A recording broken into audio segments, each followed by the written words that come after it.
es el territorio simplemente, ¿no? Entonces, un territorio cualquiera, uno puede tener un pedacito del Sahara, puedes tener un pedacito de la Amazonía, puedes tener un pedacito de Nueva York, lo que sea, punto.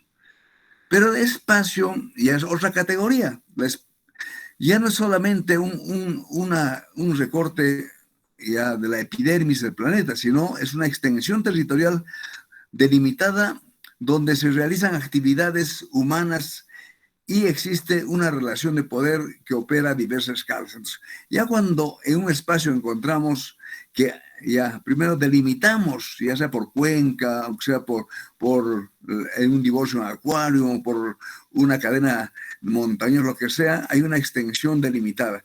Y ubicamos que en esa extensión, en ese territorio, hay actividades humanas. Y las actividades humanas básicamente son actividades económicas, actividades sociales, culturales, y que ya existe alguna relación de poder, entonces se dice que ya este es un espacio. Y ahí surge el concepto de espacio económico. Ya es un espacio económico, que así como nació la economía regional, primero como un espacio económico, en las palabras de François Perrujo. Entonces, este ya es un recorte selecto, este es un recorte cualquiera, ¿ya? Pero este ya es un recorte selecto de contenedor y contenido, ¿no? Es un contenedor, sobre él ya identificas actividades económicas, actividades sociales, ya, actividades humanas que se han conglomerado, formando pequeñas ciudades, o que sea, punto. Pero simplemente es eso, ¿ya? En cambio, si esas actividades humanas y relación poder empiezan a organizarse, entonces empieza a aparecer una nueva categoría que es la región. Entonces se dice que región es la existencia de algún grado de relaciones sistémicas. Entonces cuando empieza a ir relación sistémica, o sea, cuando esas actividades económicas, actividades sociales, entre ellas se interconectan, y hay una relación de poder que se interconecta con todas las actividades, ¿no? Entonces, cuando hay relaciones sistémicas, se llama sistémicas entre sus condiciones físicas, sus condiciones sociales, sus condiciones culturales, sus condiciones económicas, ya le dan pues un sentido de unidad, ¿no? Empieza a haber un sentido de unidad, un sentido de pertenencia. Yo pertenezco a este pueblo, ¿ya? Yo soy igual que esto. Entonces, ahí le agrego el concepto de historia. Todos tienen una historia, todos tienen una identidad, todos aspiran de forma igual, tiene una aspiración compartida, entonces en ese momento se dice que estamos tratando de construir o se tiene una región. Entonces, tener así un concepto de esta forma de región como una unidad, o sea, el sentido de unidad es lo que acá ya está definido por esas condiciones ya económicas, sociales, sistémicas. O sea, el concepto sistémico, no se olviden, es un concepto que viene de la teoría de sistemas. El sistema es cuando sus componentes ya interactúan entre ellas, ¿no? Como un todo. Esto es un sistema, o sea, sistema económico, sistema social. Hay un sistema territorial, entonces, ¿no? Ya actúan entre sí, ¿no? Entonces, ya más donde, además, entonces ese concepto ya te va dando un sistema de unidad. A ellos se agrega una unidad, una historia propia, ¿no? Todos tienen la misma historia, tienen la misma identidad, o sea, una identidad territorial, todos se identifican con ese territorio. Y hay una aspiración compartida, en ese caso ya se tiene el concepto de región. Entonces, lo lógico es pasar en el análisis de un análisis territorial frío a un análisis de espacio donde ya hay actividades económicas, pero que no son sistémicas, simplemente es un recorte de actividades económicas, sociales, punto, ¿no? Pues nosotros podemos ir y hacer un recorte de todo lo que es, por ejemplo, una parte del río Mapacho, donde está la provincia de Paucartambo, ¿no? Y punto, no es todavía, no hay una relación sistémica, ¿no? Como tal. Pero ya cuando esa relación empieza a tener interrelaciones entre sus componentes culturales, sociales, etcétera, y tiene un sentido de unidad, y eso se agrega su historia propia, su identidad propia, más su experiencia compartida, entonces recién se tiene en la región. Entonces, lo que quiero decir, señores, es que la región es un elemento que se construye, un elemento que recién, por ejemplo, ¿para qué se ha hecho la regionalización? Para construir regiones, para lograr esto. ¿Para qué se tiene la ley de regionalización? ¿Por qué somos ahora región Cusco? Porque el objeto es construir región. La región todavía no existe, vamos a ver, ¿ya? Entonces, entonces se nota de totalmente concreto, que es ya totalmente empírico, un territorio cualquiera, un territorio con actividades económicos sociales, ya, más un grupo, más cuando se empieza a organizar esto como un sistema territorial propio, entonces empieza a tener ya la región como un sistema. Entonces empezamos a tener región, el concepto de región, ¿no? Punto. Entonces, en este momento, el Cusco, más bien somos casi como un espacio, no hemos llegado todavía a una región. ¿Por qué? Tenemos historia, identidad, aspiración común, pero todavía nuestro concepto de unidades, de nuestras unidades económicas, todavía están en construcción, todavía estamos fragmentados en muchos aspectos, ¿no? No se da el concepto de cohesión. Bien, ahí nos habíamos quedado. Ahora entonces es importante entender de que donde nosotros nos enfrentemos, donde hay una actividad económica, ¿ya? Donde hay actividades del hombre, ¿no? Económicas, sociales, y hay alguna estructura de poder, ya hay un atisbo de estructura espacial, o sea, un sistema de alguna estructura espacial, ¿no? Entonces se dan las bases. Entonces entramos en el concepto de estructura espacial básica o elemental de la región económica.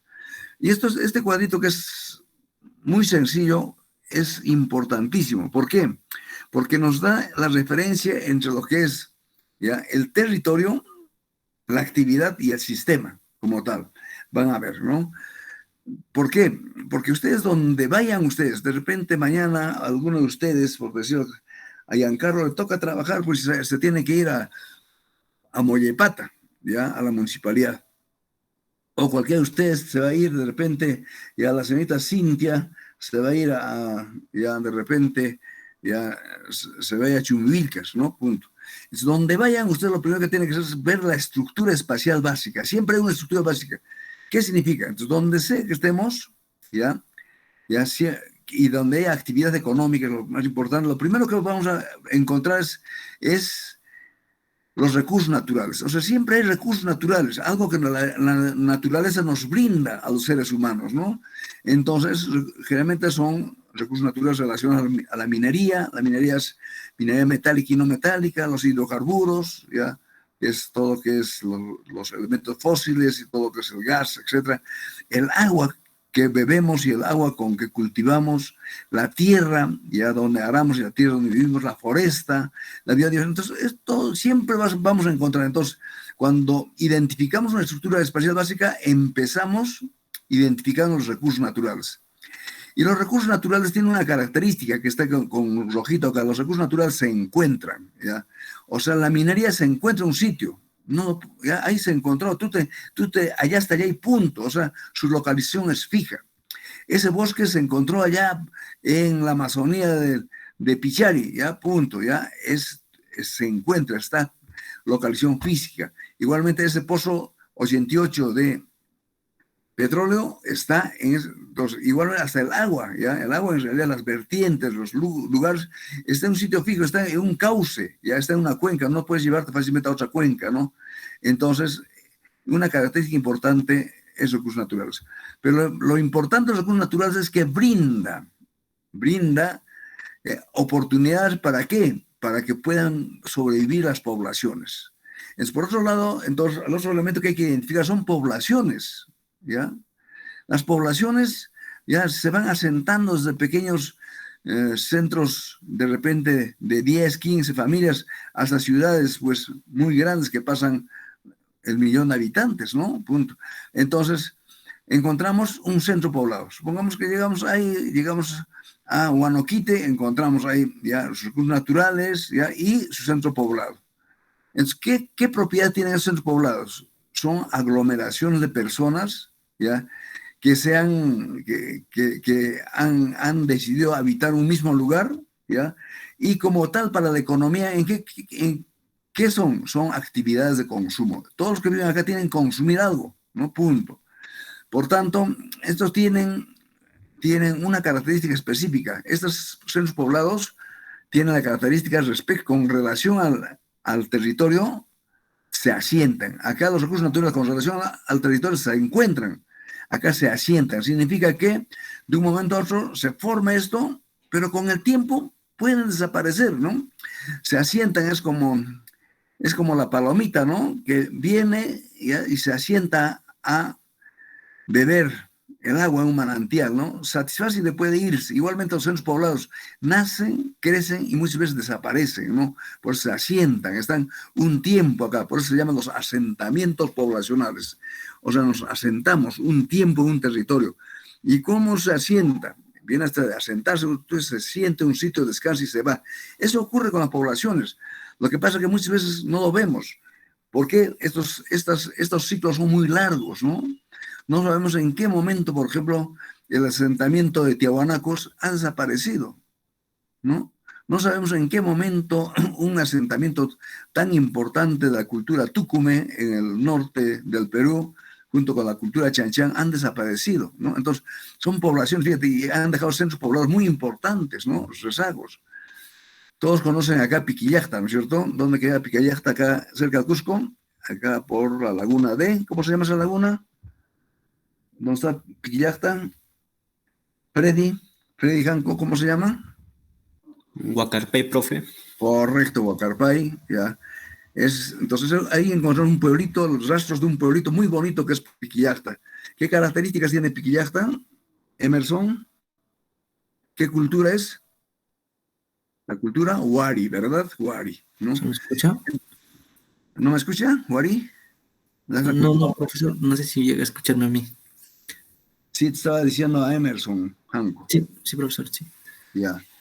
Entonces, no sabes en qué momento ellos han estado y se han ido, y por eso se han asentado un tiempo y están, ya, porque es una cultura que ha de venir. ¿Dónde es la sede de la cultura Wari? En Ayacucho, ¿verdad? Ayacucho. Entonces, en algún momento, este valle de Cusco ha sido parte, antes de los incas, de la cultura Wari, ¿no? Eso es un testimonio muy bonito.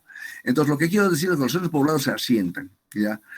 Pero estos centros poblados requieren las personas que viven acá para sobrevivir de lo que te oferta los recursos naturales. O sea, los recursos naturales te ofrecen, ¿y quién es el que demanda? La población, ¿ya? ¿Para qué? Para su consumo. Hemos visto que hay dos tipos de demanda. Hay una demanda directa, ¿no? Tú puedes ir al río, pescar, ¿ya?, los recursos naturales de acá y alimentarte.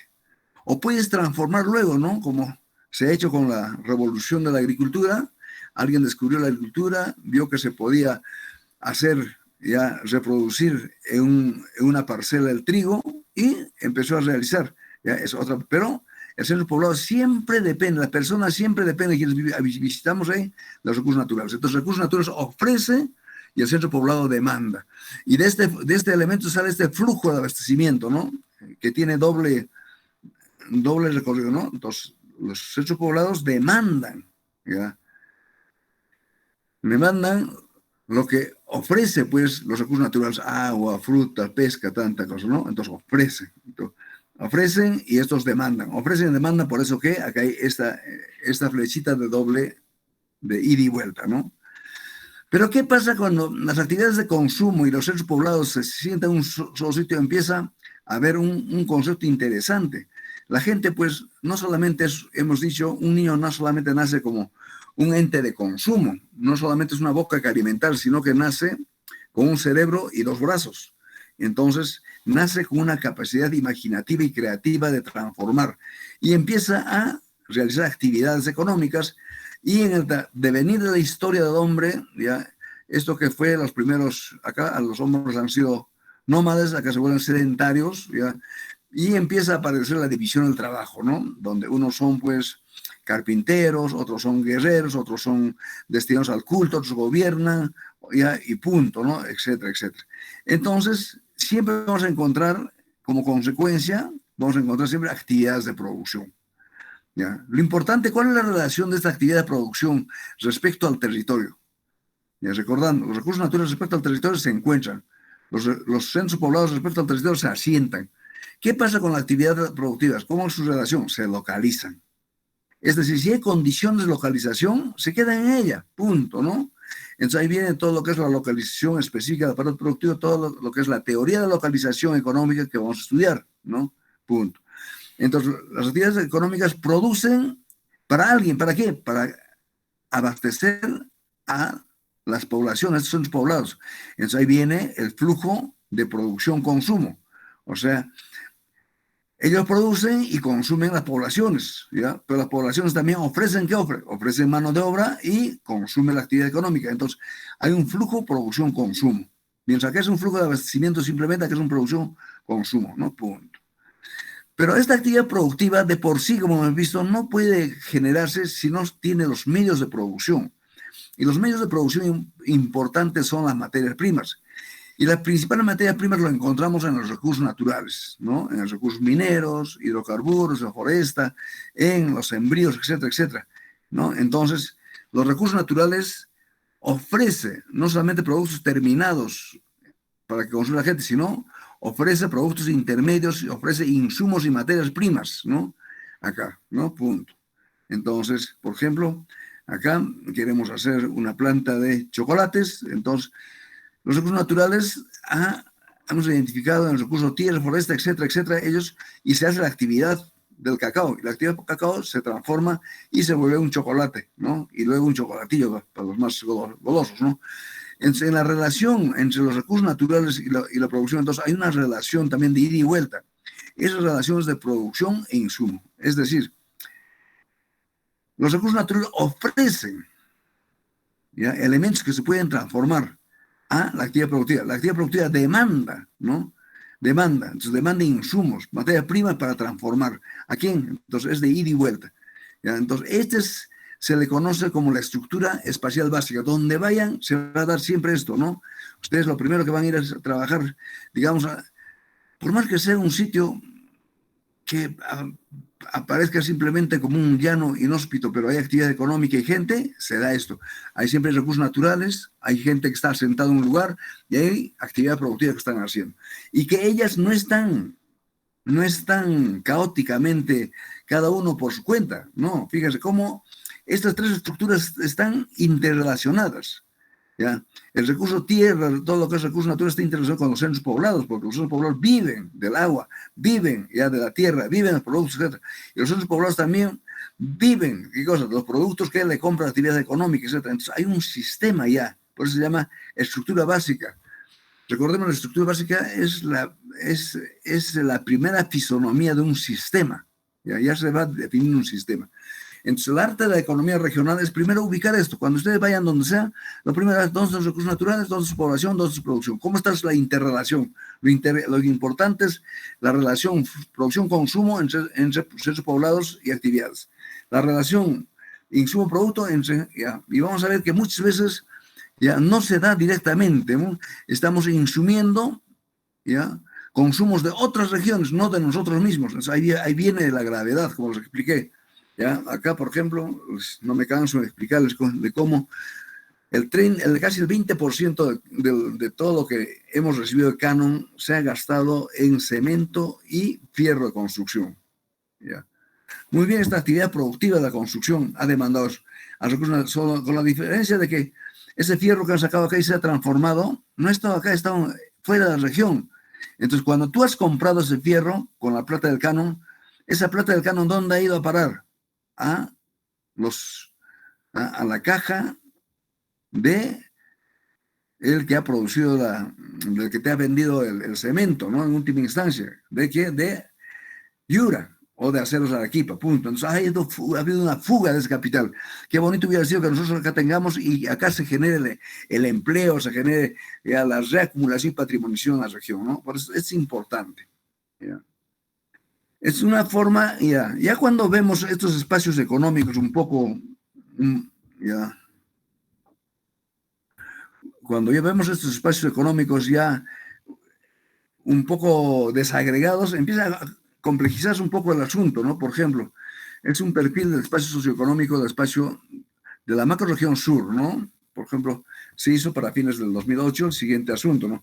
Tú tienes espacios de los recursos naturales, así, recursos naturales. Tú tienes el espacio de la producción, espacio de consumo y acá le agregas el espacio de exportación. Ya tienes otro indicador. Es un territorio, siempre va a tener recursos naturales, va a tener su espacio donde están esos recursos naturales, dónde están los espacios de producción y dónde se ubica la población.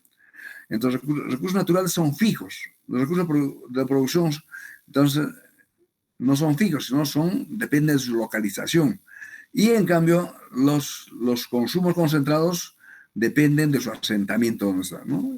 Y pongamos el ejemplo, por ejemplo, se me ocurre en este momento, ¿no? Ya, acá, supongamos en el caso de gas, ¿no? Es clarísimo, ¿no? El caso de gas en la región, está en la provincia de la Convención, y vemos que prácticamente tiene una relación con Lima. Es un espacio de exportación regional, me olvidé decir. Este es un espacio de consumo de exportación regional y nacional. Por eso hay exportación a Lima, al país o dentro del país, pero fuera de la región, ¿no? Punto. Entonces entonces está saliendo de la región y también se está exportando fuera del país. Pero veamos el caso, por ejemplo, del maíz blanco. ¿Ya? Acá el maíz blanco es recurso natural, te brinda el suelo, acá tiene maíz blanco. Ya tiene su localización, el Valle Sagrado de los Incas. De allí se distribuye, pues, una parte de maíz blanco a Arequipa, otra a Cusco, otra a Puno, a Bancay, a Puerto Maldonado llega el maíz blanco. Pero un buen flujo llega a Arequipa, y no se queda en Arequipa, sino de Arequipa ya se reenvía hacia la exportación del país, se exporta. Entonces rebota de acá hacia acá. Entonces, fíjate cómo lo que quiero ver es que cómo los flujos tejen el territorio. El territorio se va tejiendo, ¿no? Fíjense, tejiendo, punto. Si a ello agregamos, por ejemplo, por ejemplo, podemos agregar el café. El café está acá, ya. Igualmente ahí se hace algo de agroexportación, se limpieza el café en el mismo Quillabamba, ya, punto. Y el café llega ya sea Arequipa, Cusco, Puno, se consume en esos centros poblados, pero al llegar a Arequipa no se queda ahí una parte se va a Lima y otra parte se va a la exportación, punto, ¿no? Es lo que quiero decir, cómo los flujos en el territorio te van tejiendo, una serie de flujos se van haciendo unos superponiendo unos sobre otros, ¿no? Esto es importante, ¿ya? Sobre todo cuando lo vemos así. Cuando lo vemos linealmente, pues no hay problema, ¿no? Linealmente lo ves, pero no es, fíjese, entonces acá estoy compartiendo 4 espacios. El espacio de los recursos naturales, espacio de producción, espacio de los consumos centrados o ciudades o asentamientos y el espacio de la exportación, tanto regional como nacional, ¿no? Ya punto, ya. Entonces vemos, por ejemplo, Lima es un aglutinador interesante de todo por sus características. ¿Correcto? Correcto. Bien, hasta acá entonces una primera entrada que hemos visto. Pero, ¿por qué estudiamos la economía regional? Porque la economía regional, ya quisiéramos que sea una economía fluida, que sirva de base y sustento para su desarrollo, ya, integral, y primero para su crecimiento económico y luego para su desarrollo, ¿no? Pero hay trabas. Entonces, ¿cuáles son esas trabas sobre las cuales vamos a estudiar en la economía regional? Entonces, hay que hacer el diagnóstico. De alguna forma, hacer el curso de economía regional es empezar a diagnosticar el territorio económicamente, por dónde está fallando, por qué se nos está escurriendo el desarrollo de las manos, no obstante que tenemos recursos importantes. Nosotros en el Cusco somos una región con muchas ventajas comparativas y competitivas. Ventajas comparativas tenemos acá los yacimientos de camisea, tenemos yacimientos de cobre, importantes yacimientos de fierro, etc. Tenemos importantes ofertas del termalismo, muchas cosas, ¿no? En la región. ¿Por qué? ¿No? ¿Por qué? ¿No? ¿Por qué se nos escurre? ¿Qué está pasando? Como ventaja comparativa, como ventaja competitiva, tenemos elementos pues, que han sido creación del hombre, como es todos los circuitos turísticos, todas las cosas son creación de una cultura que ha pasado por acá, ¿ya? Entonces, ahí, ¿qué está pasando? Entonces, un poco voy a ver acá que este problema regional no es solamente de Perú, es un problema de América Latina, y en realidad del mundo, pero vamos a ver solamente América Latina. ¿Por qué? Porque una limitante del estudio de la economía regional es que es específico, cada uno para su territorio, cada espacio te define una modalidad, una forma de analizar. Entonces vamos a ver primero una mirada a América Latina y luego una mirada al Perú en términos de problema regional. ¿Cuáles son los problemas centrales, no? El primer caso en América Latina, ¿no? Los problemas regionales y locales son similares a los que vivimos en el Perú. Así, por ejemplo, ¿no? Es importante entender, por ejemplo, en América Latina siempre había una tradición centralista en la captación y asignación de recursos, ¿no? ¿Ya? Que se genera todavía un colonialismo en el territorio propio, ¿no? Entonces, ¿qué significa esto? O sea, que tanto en el Perú como en Colombia, ¿ya? Como en Chile mismo, ¿ya? Hay una tradición centralista, ¿no? El que está el que vive en la capital, pues es el mejor, es el más privilegiado, el que capta mayor atención, ¿ya? Y como tal, capta los mayores recursos, ¿no? El caso del Perú es clarísimo, ¿no? En el Perú, basta que sea de Lima, Lima es todo, ¿no? Entonces, se genera cierto colonialismo, por estar entre comillas, ¿no? Y por eso es este resentimiento, por ejemplo, del por qué este presidente que no pensaba ser presidente salió presidente, el del sombrero. ¿Por qué? Porque el interior se resintió, porque por años solamente uno mira Lima y mira sus, por ejemplo, ya mira todas sus playas tan bien iluminadas, no hay una sola persona. Y tienes muchos centros poblados en el interior que no tienen una iluminación eléctrica, por ponerte un ejemplo, ¿no? Entonces, eso se ha repetido en muchos sitios, ¿no? Tenemos una tradición centralista. Yo me acuerdo que en una entrevista le preguntaron a, al gran pensador, al que les he dicho que visiten su página web, y a Sergio Boisier, ¿por qué esta situación? Básicamente el centralismo es más nítido en el caso de tres países, ¿no? En el caso de principalmente Ecuador, Perú y Bolivia. ¿Por qué? ¿No? Basta que sea del centro, pues lo mejor. ¿Por qué? Y él respondió una cosa muy bonita que nunca me había dicho. Es que lo que pasa es que Perú, Ecuador y Bolivia han sido los países con mayor herencia colonial, ¿no? Ahí es donde se ha anidado ya la colonia con todo, y la cultura colonial ha sido una cultura totalmente centralista, ¿no? Y me parece pertinente. Eso no requiere demostración, somos así, ¿ya? Pero ¿por qué tiene una cultura poco descentralista el caso de Argentina, ¿no? El caso de Brasil? Ellos incluso han nacido como federaciones, ¿no? Punto. Ya no han nacido como acá, como unitarios, ¿no? Precisamente por eso, no han tenido, porque donde ha estado el virrey ha sido en Lima, ¿ya? Desde ahí se reproducía todo lo que es las virtudes y los defectos de lo que fue España, se reprodujo en Perú, ¿no? Eso es, punto. Primer problema. Segundo problema que compartimos en América Latina es que existe una crisis del Estado y de su capacidad de articulación y distribución. Aparece la descentralización como solución fiscal, ¿no? Lo que ahorita estamos viviendo también en el Perú. ¿Y qué pasa entonces? Resulta que hay una crisis del Estado. Toda la década del siglo XIX, en los países de América Latina, ha sido pues, una crisis de ausencia de Estado, sino más bien de quién capturaba el poder para un caudillismo, ¿no? ¿Ya? Entramos al siglo XX, igualmente en América Latina ocurre eso, ¿no? Sigue habiendo todavía esos elementos. De alguna forma ya la sociedad civil empieza a aparecer presidentes que no son militares, ¿ya? Que son producto de una democracia, pero muy lentamente, de forma muy débil. Y los grupos de poder que van emergiendo van haciendo alianzas con los grupos oligárquicos en cada país, ¿no? Y no permiten, pues, que haya una articulación y una distribución, ¿ya? Una articulación en términos de facilidades de articulación territorial y una distribución de los beneficios de ser Estado y de captar por ejemplo, los tributos, ¿no? Todo se centraba en torno a la capital o en los ejes costeros, ¿no? Entonces, frente a esto, surge desde el siglo XIX las tendencias pues descentralistas. El caso del Perú es muy claro, el caso de Bolivia, ¿ya? El caso del Perú con el mariscal Cáceres, ¿no? Ya inicialmente en el centro, luego en el sur con todo lo que fue propiamente una persona que muy poco se estudia, pero es interesante, ya, que se casó con Pancha Subiaga, ¿cómo se llamaba? Gamarra, ¿verdad?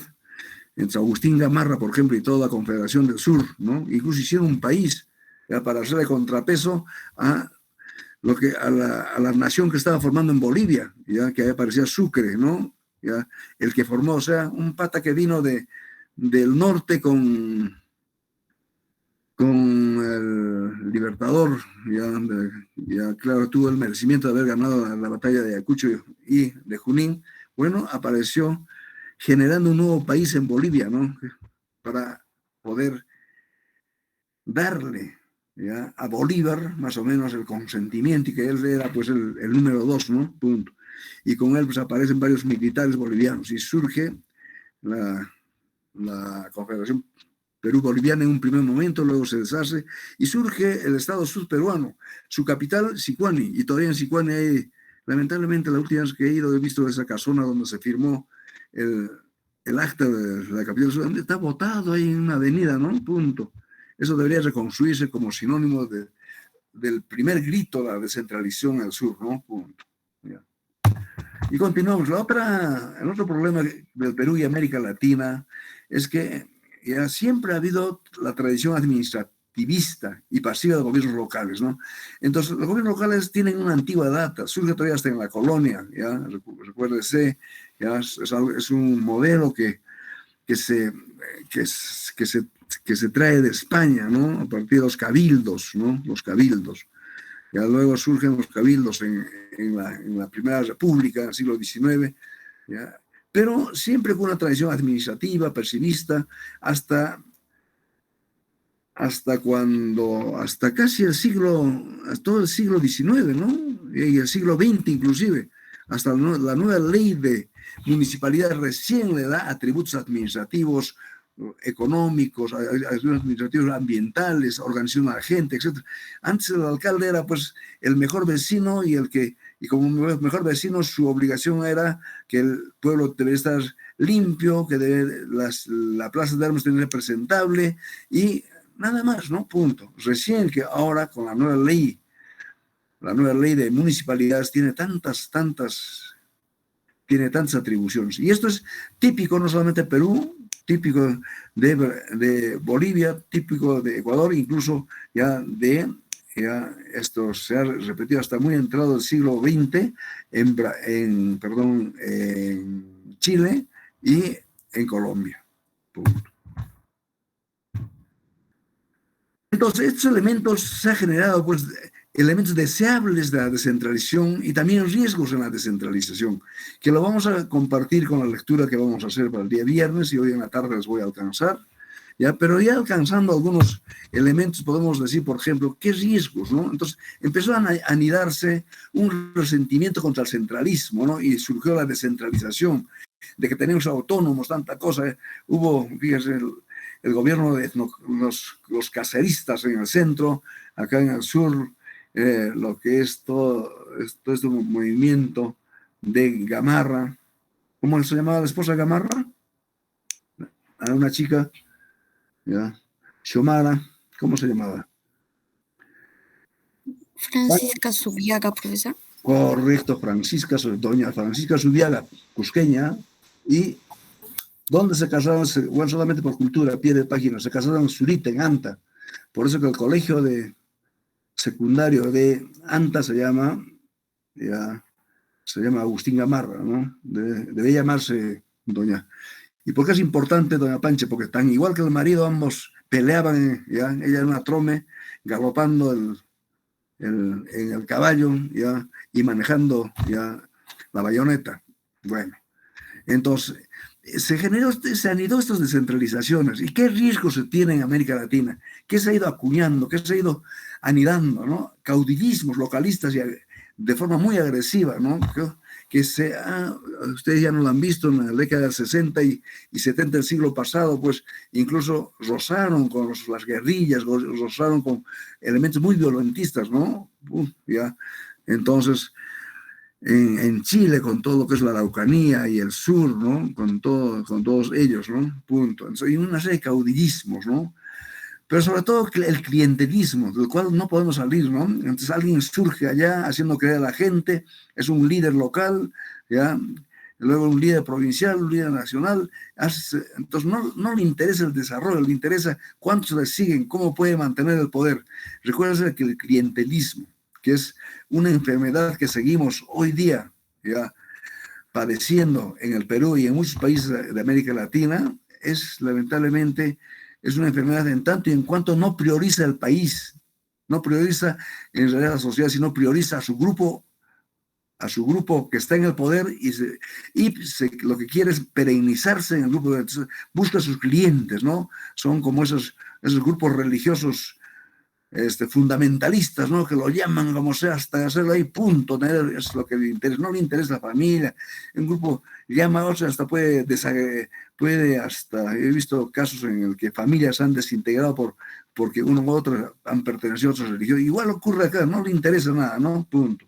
Hoy estamos viviendo hasta el siglo XXI, en muchos países, el caso hoy, por ejemplo, en el caso de Argentina es muy muy latentes al día de hoy, ¿no? Punto, ¿ya? Y todos los casos que acabamos de ver con las elecciones en el caso de Ecuador, muchos de ellos, ¿no? Otro riesgo importante es que también se ha anidado y se ha no solamente caudillismo, clientelismo, sino también ha empezado programas de lucha contra la pobreza, pero de manera centralizada, ¿no? En todos los países se han dado, como una moda incluso casi inducidos por las Naciones Unidas, que hagan programas de lucha contra la pobreza, pero de manera centralizada, ¿no? Es el caso, por ejemplo, Arma, podemos entender ahora, o el programa Juntos. ¿De dónde se maneja? De un ministerio en Lima. ¿Por qué no lo maneja en Chumbivilca, por ejemplo, la municipalidad, todo lo que es el vaso de leche? Bueno, el vaso de leche lo maneja todo lo que es el programa Juntos, por ejemplo. ¿Ya? ¿Ya? Entonces el problema, ¿no? Todos han surgido entonces en América Latina, ¿ya? Programas contra la pobreza, pero de manera centralizada en los ministerios, ¿no? Y luego otros riesgos grandes del autogobierno sin brújula, ¿no? Entonces, cada uno también se ha manifestado, ¿no? Punto. ¿Ya? Que cada territorio, cada movimiento, ¿no? Los caceríes por acá, por allá, o actualmente en el siglo ya XX, en el siglo XXI, han aparecido, por ejemplo, ya los regionalismos, ¿no? Punto, pero sin una brújula, sin un plan de gobierno, sin decir a dónde vamos, ¿no? Simplemente buscando autogobierno por buscar un autogobierno, y eso no es así. Y seguimos acá. El día viernes me invitaron a una reunión del gobierno regional para poder actualizar el plan de desarrollo de la región, ¿ya? Era curioso, ¿no? O sea cómo, en las palabras inaugurales lo dio el gobernador, el profesor Leopoldo Benavente, que va a ser vuestro profesor dentro de poco, es profesor de la planta, y claro, yo que soy, dijo en sus palabras, yo que soy planificador, y ahí me gusta planificar. Pero, ¿y por qué te has olvidado 3 años? ¿Ya? Ya estamos en el 3er año y se olvidó, ¿ya? Entonces, lo que está gobernando pues, siempre es un autogobierno, ¿no? Sin brújula, ¿hacia dónde va? ¿Cómo va dicha región, no? Igualmente en países como Bolivia, en países como Ecuador, no, o sea, el país puede tener un plan de gobierno, saber a dónde van los grupos políticos, pero los grupos internos no saben, a excepción, por ejemplo, en Bolivia. Me gustó en Bolivia, por ejemplo, toda la parte de Santa Cruz. La región de Santa Cruz sí tiene hace tiempo su plan de gobierno implementado. Ellos saben a dónde quieren ir. Por eso que la ciudad de Santa Cruz no es una exageración, pero la misma ciudad es tan hermosa que que pareciera que estás en una ciudad europea. Yo he tenido la suerte de estar en muchas ciudades europeas, pero, ¿verdad? Me parecía que estaba hasta su trazo, sus cosas. ¿Por qué? Tanto la municipalidad como el gobierno regional es un autogobierno con brújula, saben a dónde quieren ir, cómo quieren. Por ejemplo, ellos han visto la organización interna mirando la exportación. Por eso que ellos sí tienen un aeropuerto internacional. Uno va, por ejemplo, al aeropuerto y hay salidas a Narita. ¿Dónde queda Narita? Narita es el aeropuerto internacional de Japón. ¿Ya? Salidas a John F. Kennedy, ¿dónde queda ese aeropuerto? Es el principal aeropuerto importante de Estados Unidos, Nueva York. Salidas a Charles de Gaulle, ¿dónde queda? Es el principal aeropuerto de Francia, ¿no? Entonces fíjese, eso sí es aeropuerto internacional, ¿no? Punto. ¿Ya? Entonces ellos han hecho, pongo esa excepción en autogobiernos. Otro riesgo importante es el consumo regional local extravertido, que no permite acumular el sitio. O sea, ¿qué ha pasado? Bueno, se forman regiones, tanta cosa, pero siguen consumiendo cosas que no son de la región, ¿no? Y el poco dinero que llega acá se va, punto. Si no vean, ¿no? ¿Ya? A tal extremo, por ejemplo, en nuestra región, hasta nuestros campesinos hacen su faena, al momento de la merienda ya no está el cuy realmente ni otra cosa, ahí han puesto un pollo. ¿Ya? El suegro está festejando sus cumpleaños en la comunidad, tal cosa, ya te saca su pollo a la brasa, ¿no? O sea, ese pollo, si uno ve, ha venido a otro sitio e incluso sus insumos han sido. Entonces, ha habido un consumo extravertido. Entonces, ¿qué te permite eso? Al consumir eso, te permite que tu dinero no se quede en la región, sino salte a otra región, está financiando otra región, punto, ¿no? Entonces simplemente tú te quedas con el pasivo, te quedaste con el tarro de leche, te quedaste con el pollo, te quedaste con el fideo, con el arroz, con el azúcar, todo, punto. Si no, señores, miren vuestro desayuno. ¿Han tomado desayuno o no? A ver, ya. El compañero Rolando Yucra, ¿ha tomado desayuno? Rolando. desayuno fue guaquer con leche y su pan con queso. Ya, muy bien.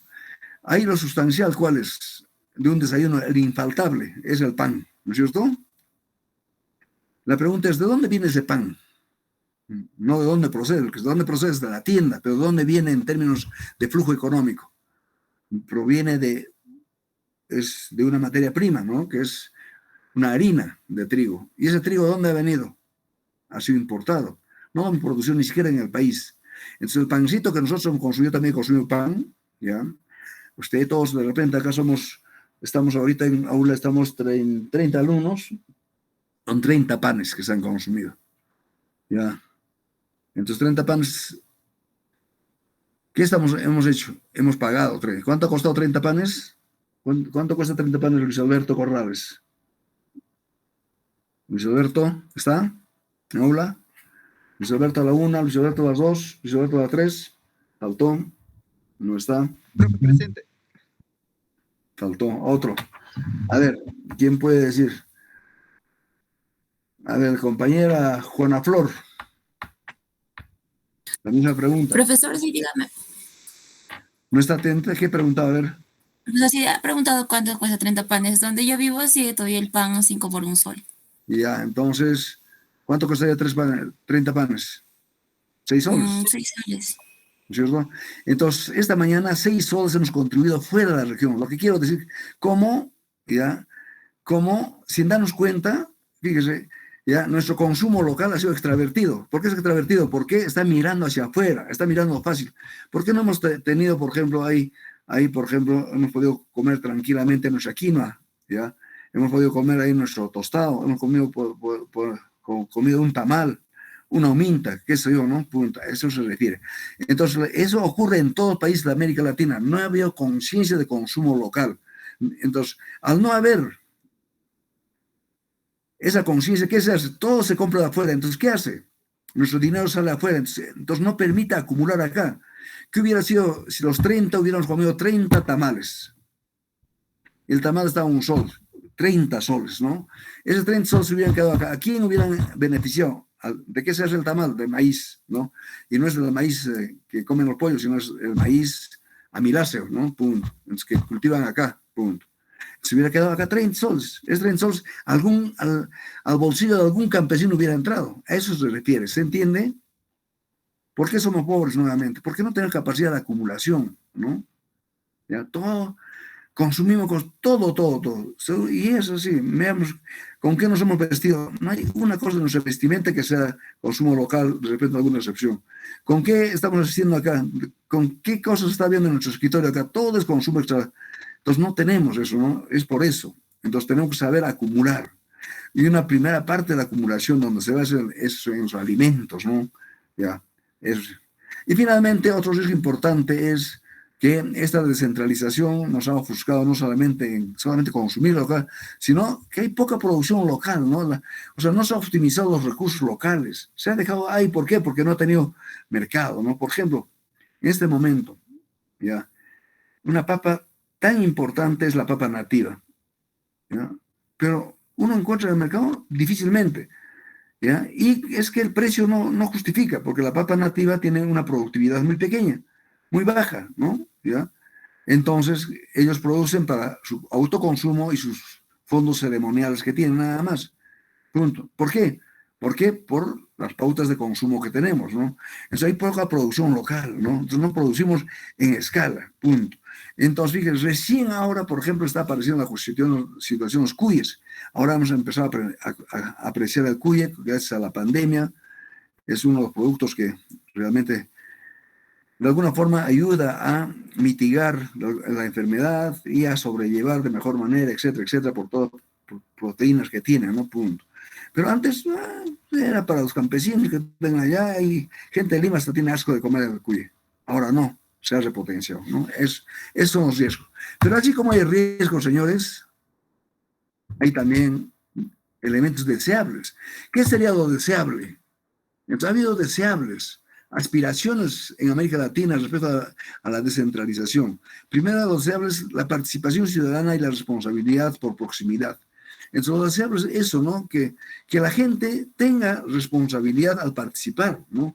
Que el vaso de leche cumpla su cometido, pero sobre todo problemas como juntos sean de responsabilidad del más próximo en este asunto. ¿Cuál es el más próximo? ¿Cuál es la entidad más próxima responsable? La municipalidad. Ya, punto, ¿no? No venís desde Lima, punto. Ya, para hacer la distribución del programa juntos. Absurdo, ¿no? Punto. Otro elemento importante deseable es un autogobierno participativo, es decir, que no haya simplemente un autogobierno sin brújula, sino que haya un autogobierno que participe y que tengamos un norte hacia dónde queremos ir. Como región sabemos a dónde queremos ir de acá 20, 30 años. Eso es importante, ¿no? Y otro elemento de América Latina que se ha compartido con los países es que hay una transferencia de responsabilidad y competencias hacia sociedades y gobiernos locales, regionales locales, para su desarrollo planificado. Es un elemento que ha ido apareciendo como un deseable importante, aún no se ha, digo deseable porque en muchos no se ha concretizado, simplemente se ha quedado como un deseable, el hecho de transferir responsabilidades a gobiernos locales regionales. En el Perú se ha hecho, sí se ha hecho, gracias a la descentralización se ha hecho la regionalización, por lo cual se reconoce cada región como un ámbito de intervención para el desarrollo y tiene un gobernador regional. ¿Ya? Y también se ha hecho para compartir los gobiernos locales ¿ya? Mediante la ley, ¿ya? La nueva ley de municipalidades. ¿Para qué? Para que busquen su desarrollo planificado. Eso se ha hecho. Pero todavía está en el papel. ¿De qué te sirve dar tantas atribuciones a una municipalidad cuando realmente la transferencia que te dan es casi muy poca, ¿no? Muy poca. Yo tengo justamente en el estudio para mi doctorado, dice este estudio, ¿cuánto se transfiere a la municipalidad y en qué gastan, no? Es interesante, ustedes pueden bajarlo el link en la escuela de doctorado de nuestra universidad. Bien, esa es una parte. Otro deseable, ya, importante y riesgos en América Latina que se ha compartido son los deseables como... Es importante tener una coordinación y una cooperación intergubernamental en los 3 niveles, ¿no? Es el pluralismo institucional. Es un deseable que todavía se ha quedado en la agenda, en el papel, ya que se coordine ya los gobiernos, las municipalidades distritales con la municipalidad provincial, la provincial con la región y la región con los entes sectoriales y ministeriales, ¿no? Se ha quedado eso. A eso se llama pluralismo institucional. Inclusive esto se va a manifestar en algo que es importante hoy, que se conoce como este elemento que no solamente es la gobernabilidad, sino la gobernanza, el hecho de coordinar, punto, ¿no? Luego, otros deseos importantes son las estrategias flexibles respecto a las circunstancias regionales y locales. Este es un deseo importante porque es tan rígido, fíjese, tan rígido es las disposiciones que saca el centralismo, que incluso nos dice, bueno, ustedes van a nos transfiere dinero. Por ejemplo, el año pasado, el 2020, y ahí está en 2021, y sobre todo el 2020, había dinero que nos había transferido mediante el canon, ¿ya? Y era irónico porque el gobernador regional no podía echar mano de esa plata, porque si echaba mano de esa plata para encarar los terribles momentos que hemos vivido con el COVID, ¿ya?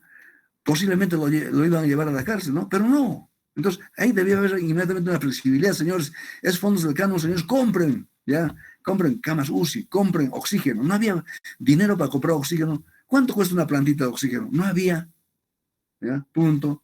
Han tenido que comprar las parroquias con los alcaldes, algunas cosas, hacer la chanchita para comprar, ¿no? Habiendo dinero. ¿Por qué? Porque viene pues en la ley de presupuesto, este dinero es exclusivamente para proyectos de inversión, ¿ya? Y la compra pues de un oxígeno no era un proyecto de inversión, tampoco la compra de una cama UCI de repente, ¿no? Punto, eso es. Entonces eso se ha repetido en América Latina, pero sobre todo en el Perú. Somos más papitos que para. Nos han dado herramientas para la descentralización, pero muy rígidas, ¿no? No hay flexibilidad, ¿no? Fíjese, una cosa tan tonta, y ustedes tienen que compartir, ustedes son estudiantes de economía. Entonces, se mide la eficiencia de una municipalidad, del gasto de una municipalidad, se mide la eficiencia del gobierno regional o del Estado en sí por el porcentaje de avance de gasto. Y dice, fíjese, ahí ya estamos en septiembre y solamente ha gastado el 20%. O el caso de Paucartambo, ya estamos en el mes de noviembre y solamente ha gastado el 50%. Eso es algo que no debemos permitir, porque no debe medirse la eficiencia por el nivel de gasto, sino en qué ha gastado. Y en qué ha gastado tiene un nombre, se llama calidad de gasto. Anoten, por favor, tema de examen. Calidad de gasto. O sea, ¿qué es calidad de gasto? Hacer el gasto en lo que debe ser para que cumpla sus objetivos, como es la lucha contra la pobreza, etcétera, etcétera, ¿no? Entonces, ¿qué ha pasado? Al no decir, bueno, claro, por ejemplo, en un año, me acuerdo, fue ya el año 2012, será, ya cuando en plena bonanza de las transferencias del canon, la municipalidad de Echarate mostraba casi 100% de gasto. Pero mira sus indicadores de índice de desarrollo humano, ¿no? ¿Ya? Sus indicadores de esperanza de vida, sus indicadores de sus tasas de mortalidad, miras, era pésimo. Pero fíjate, entonces no podías, eso no es un buen indicador. Claro, ¿y en qué había gastado el señor? Claro, hizo contratos con Cima Perú. Cima Perú es una empresa muy especial de la Marina, pero que construye puentes, y ya hizo un contrato por 4 puentes y ahí lo pulverizó todo, incluso debía todavía Cima. ¿Ya? Pero eso no se hace, ¿no?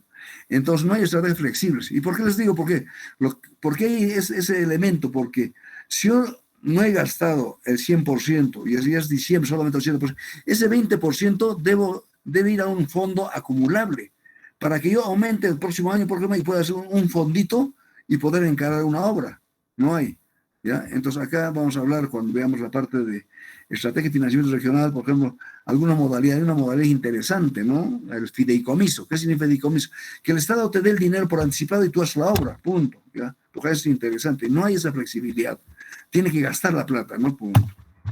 Finalmente, un deseable importante es el desarrollo regional local con sinergia entre el Estado y actores. Entonces, un deseable que se ha ido predicando en el inicio del siglo XX, ¿ya? En el inicio del siglo XXI, ¿ya?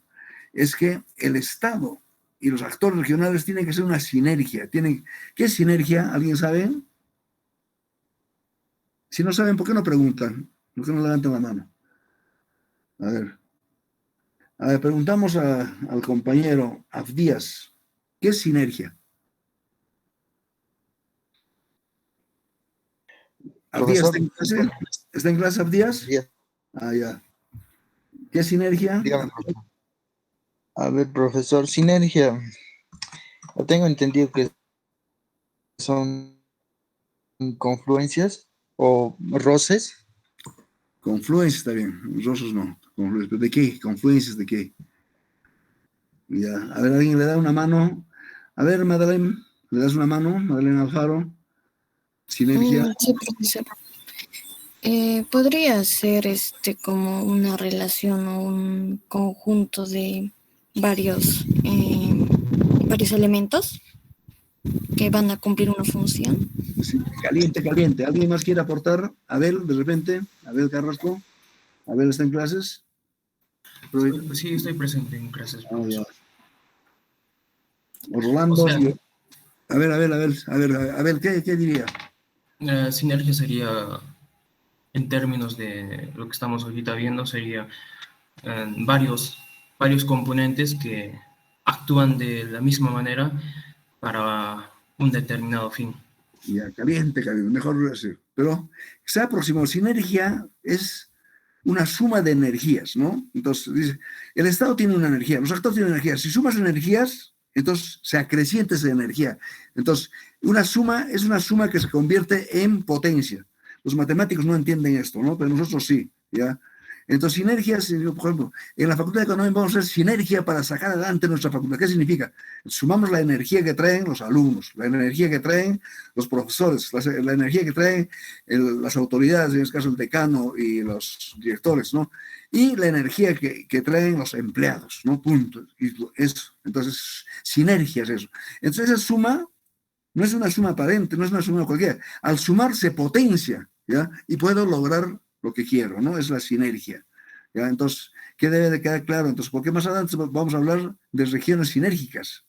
La sinergia es un aspecto muy importante. Entonces, ha surgido ya como un deseable, ¿no? Que haya una sinergia, o sea, una suma de energías entre el Estado y actores. En vez de que el Estado y los actores de la sociedad civil, sindicatos, ya ya sea gremios, universidad, lo que sea, en vez de que haya una fricción, haya más bien una situación de sumar, ¿ya? Sus energías para afrontar y sacar, ¿ya? Adelante sus propósitos, ¿no? Punto.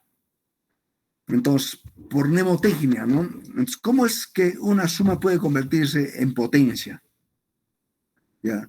Todos están ahorita frente a un escritorio seguramente donde está vuestro computador. No creo que estén respondiendo desde la cama ni con pijama, ¿no es cierto? ¿Verdad? Giancarlo, ¿verdad? ¿Giancarlo está? Sí, profesor, ¿verdad? Ah, ya, verdad, correcto. Entonces, usted, Giancarlo, tiene un escritorio ahí, ¿verdad? ¿O una mesa? Escritorio. Ya. Haga el intento de empujar su escritorio con el meñique. ¿Va a poder? No va a poder. Es complicado. Ya con el índice, tampoco. ¿Ya? Si con cada dedito vas a querer, ni siquiera lo vas a impulsar. A ver, todos hagan la prueba. Vuestro escritorio intenten impulsar con un dedito. Nada. Entonces, cada dedito tiene una energía, ¿no es cierto? Pero, ¿qué pasa si agarras los 5 dedos a la vez y empujas? Ahí sí lo vas a lograr. Eso es sinergia, ¿no? Cada dedito tiene una energía. ¿Ya? Independientemente no hace nada, no mueve al escritorio. Pero si los 5 se ponen de acuerdo, con los 5 agarras a la vez y puedes lograr mover tu escritorio. ¿Está claro el concepto de sinergia, Milagros? Milagros Castro. Sí, profesor. Ah, ya. ¿Está claro? ¿Está Sí, claro? profesor. Ya, exijo una respuesta. Sí, profesor. Sí o no. Ya, punto. Listo. Pero igualmente siguen los riesgos, ¿no? Hay la concurrencia fragmentada del sector público. ¿Qué estamos ocurriendo en América Latina como acá? Ocurre que cada repartición del sector público en un territorio aparece pues como el trome, ¿no? Como en nuestra región, pongo el ejemplo, ¿no? Acá aparece, por un lado, la Dirección Regional Desconcentrada de Cultura. Ellos son, ¿qué te van a dejar entrar a Sacsayhuamán? ¿Qué te van a dejar? Acá son los más punto, ¿no? ¿Ya? O viene pues el Ministerio de Medio Ambiente con todo lo que las zonas, ¿qué te va a dejar sacar? Ahora pues ellos te dan permiso incluso para que saques arena del borde de los ríos, ya no es la municipalidad, ya. Cada cual concurre a la región en forma fragmentaria, ¿no? Punto. ¿Vean? Cada cual en su carpa, en sus funciones, no suman, ¿no? Entonces son estancos monopólicos, ¿no? Vean, no sé cuántos conocen lo que es el caso de Andenes, ¿no? ¿Ya? Andenes y el INIA. Por ejemplo, el INIA. ¿Cuál es la función de Andenes? Que sea un foco que irradie tecnología, ¿ya? A los campesinos, ¿verdad? ¿Ya? Pero curiosamente depende de un organismo que está en Lima. ¿Ya? Ahí no tiene nada que ver el gobierno regional, ya, o sea, la Dirección Regional de Agricultura, nada, ellos dan cuenta en Lima. Usted sale acá y tiene que pagar un peaje. ¿Ya? Respecto al peaje, ¿quién tiene la autoridad? No es el director regional de la región, no es el presidente regional, es de frente da cuenta a un ente en Lima, ¿no? A la dirección, hay una dirección general de todo lo que tiene que ver con todos estos cobros que se hacen en los peajes, la dirección de peajes del Perú. Entonces, ese es un elemento que nos debilita tan internamente. Claro que la nueva ley nos dice que el gobernador regional convoca a todos los entes para que en forma conjunta concurran y hagan un plan de desarrollo. Pero como no hay liderazgo, no han tenido ninguno liderazgo, no pueden sentarle en una mesa pues al gobernador, al director de la dirección como desconcentrada, no pueden sentarlo en la misma mesa al director de INIA, al director del Instituto de Seguridad Social, al director ya de tantos entes que tienen que ver con el desarrollo, ¿no? ¿Ya? Entonces todavía es un riesgo, ya sigue este riesgo. Igualmente la desigualdad, ¿ya? Y la disparidad territorial sigue como tal. ¿Por qué? Porque no se encara adecuadamente, ¿ya?, los problemas que generan la pobreza. Recordemos que la pobreza y la riqueza son dos caras de la misma moneda, ¿ya? Nosotros vemos la parte de la riqueza como economistas. Los sociólogos, antropólogos ven la parte de pobreza, muchos de la otra parte. Pero ambos son cosas. Son la misma cara de la misma moneda, ¿ya? Punto.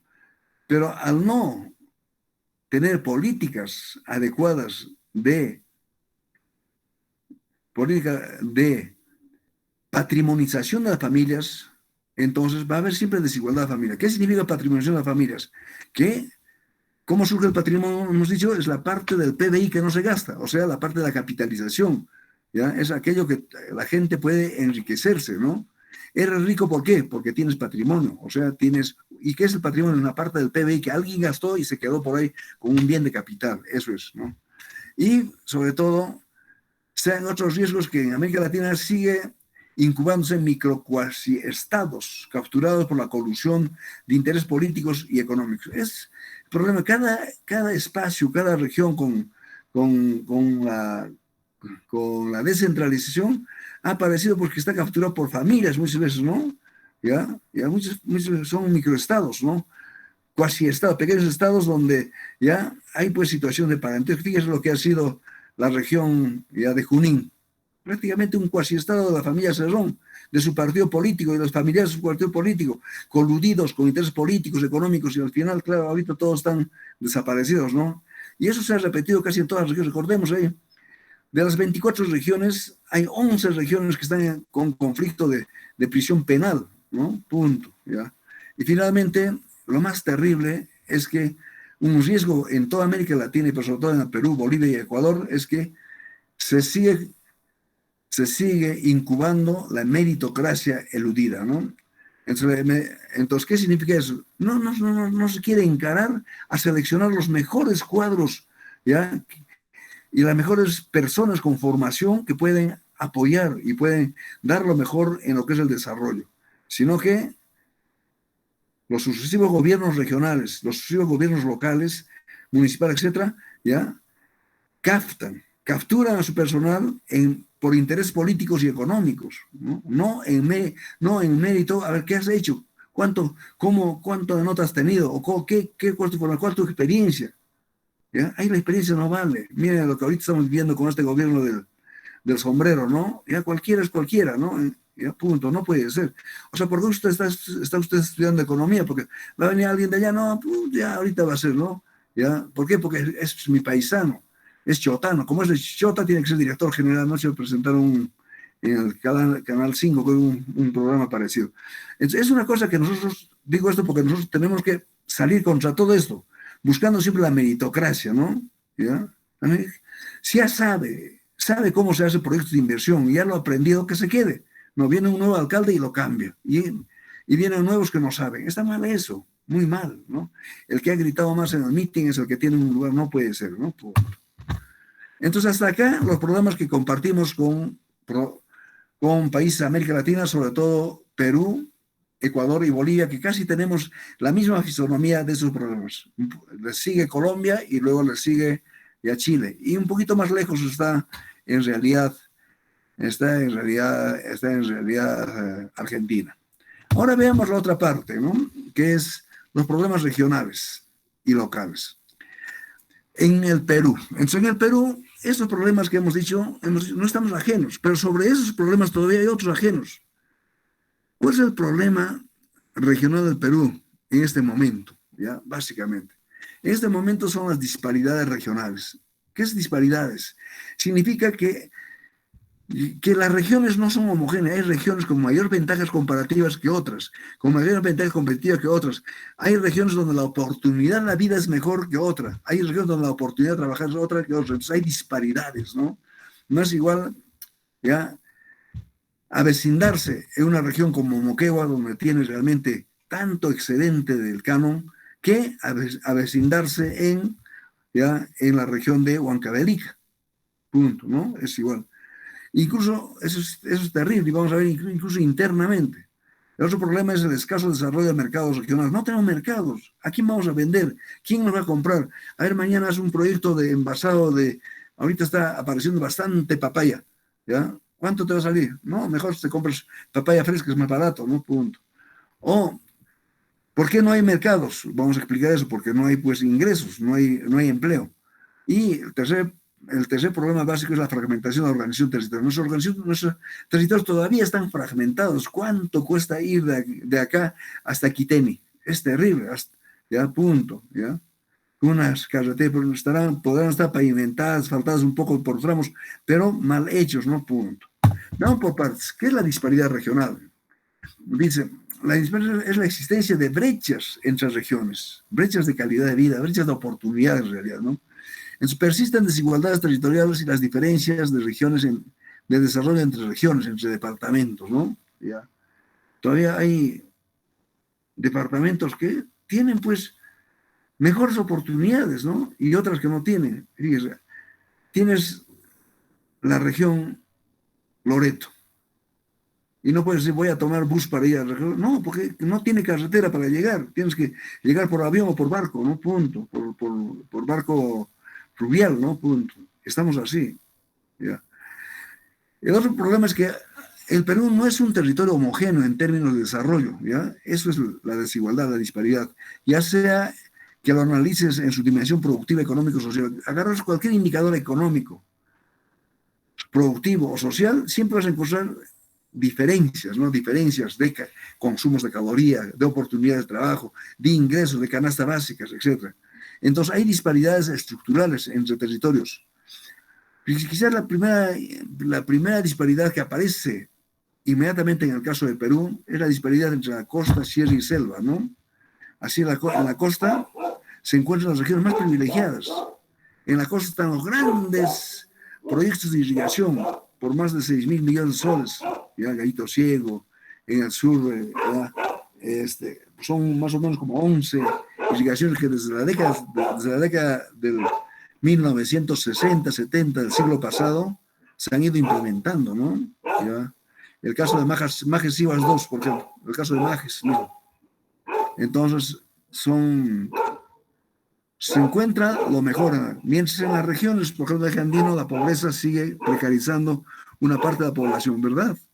Tiene que pensar doblemente qué van a tomar el desayuno y qué no. Un indicador interesante que nos hace ver las disparidades, porque no podemos hablar, no somos políticos, somos economistas y el economista tiene que hablar con datos, es el PIB, ¿no? El Producto Interno Bruto, ¿ya? O el PBI también.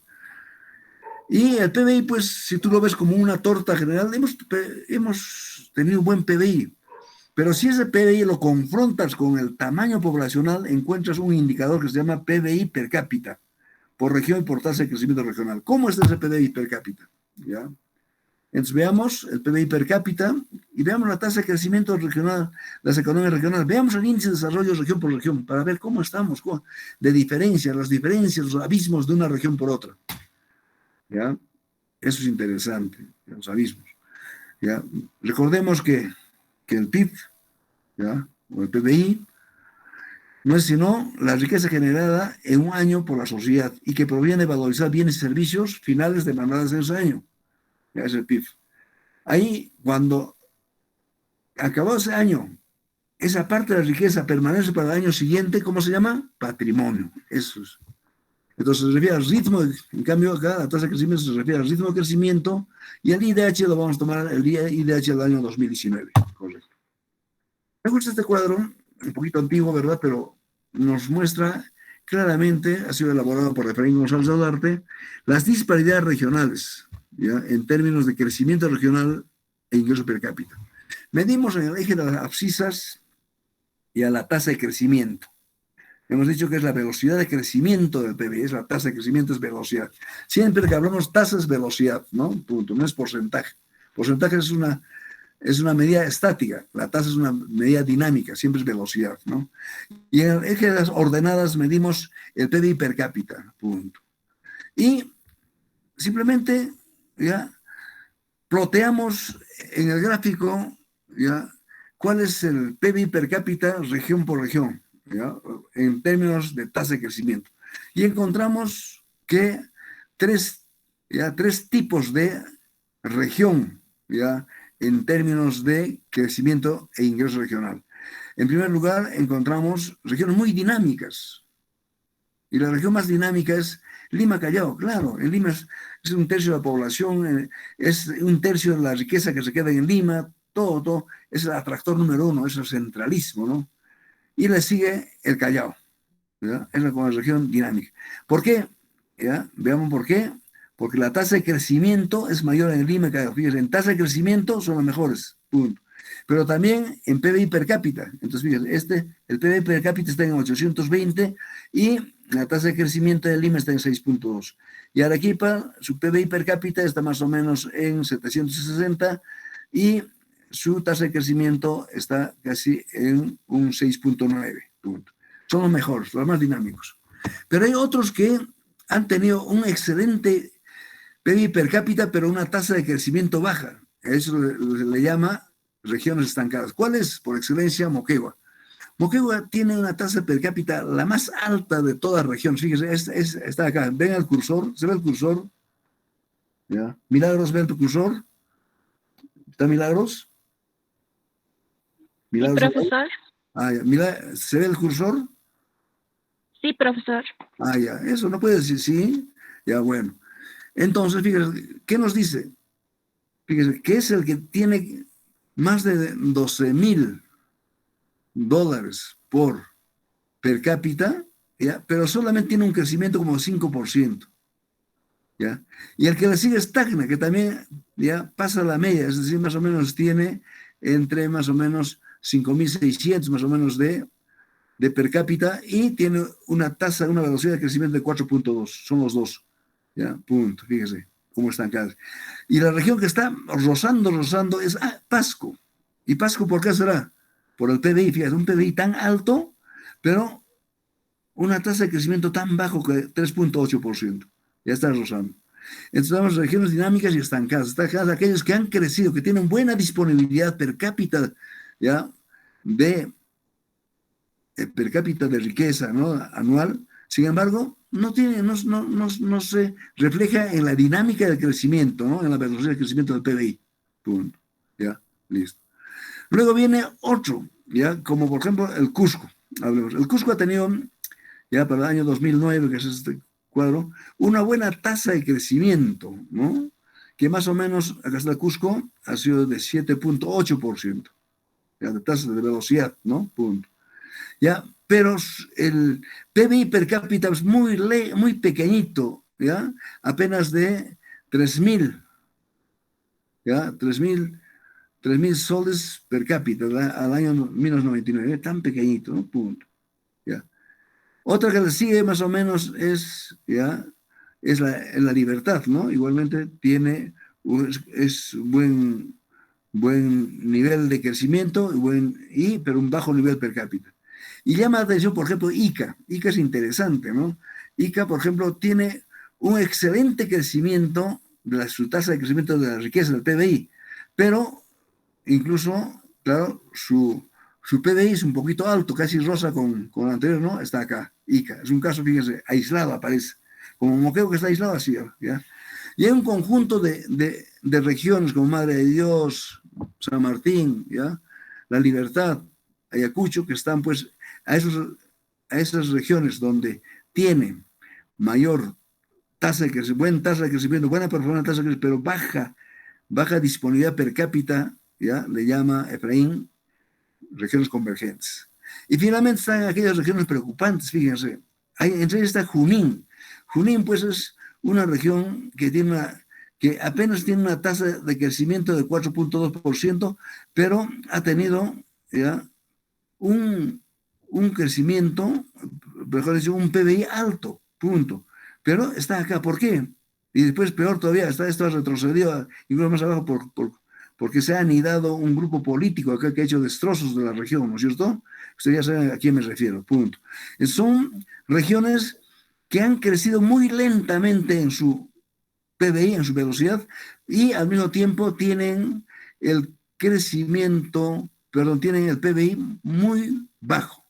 Y el caso que más llama la atención es el caso de Huancavelica. Huancavelica, fíjense, ha crecido tan poquito en su PBI y tiene tan poquito PBI per cápita disponible. Punto. En cambio, en Apurímac sí tiene más o menos ya un PBI también poquito, pero más o menos se ha despegado. Apurímac en este momento es una situación, es un caso de estudio, porque está despegando en las cifras, hay que estudiarlo Apurímac, ¿no? Punto, ¿ya? El caso de Ancash es otra región rica por ejemplo, en flujo del canon, ¿no? ¿Ya? No, pero la corrupción pues lo ha matado, ¿no? Tiene más o menos acá, pero ¿cuánto ha mostrado de tasa de crecimiento? Apenas 5.4 2% de crecimiento, ¿no? ¿Ya? ¿Ya? Y fíjate, con tantas riquezas, ¿qué han hecho acá? Igualmente la corrupción, han ido en Ancash, en Junín, entonces nosotros no nos hemos escapado tampoco de la corrupción. Es un cuadro muy bonito, muy interesante, ¿no? Que nos muestra esta situación. En cambio, ya, si uno ve, por ejemplo, el crecimiento del PIB por departamentos y asimilando el concepto de cada departamento a una región, vemos, es interesante, ¿no? Las variaciones, ¿no? El índice del 2007 es el 2010 al 2016, está más actualizado que el otro, ¿ya? Y vemos, por ejemplo, el Cusco, ¿ya? Entre el 2010 y el 2016 mejoró de alguna forma su índice de crecimiento departamental, 141 a 200, ya una variación 41%, pero su variación porcentual es de 5.97. Es interesante.